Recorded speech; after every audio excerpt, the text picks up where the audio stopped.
Hello guys, so ito na pala yung nabili kong flashlight na may solar panel at saka may tatlong bombilya na siya at may kasama na siyang USB port.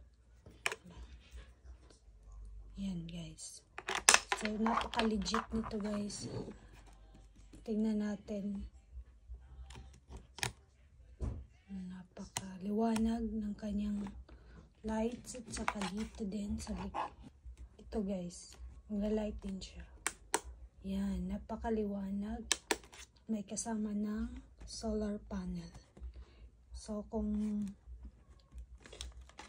mag-charge kayo gamit ang solar panel, bilad nyo lang to sa araw. Tapos kung wala naman, itong gamitin natin guys.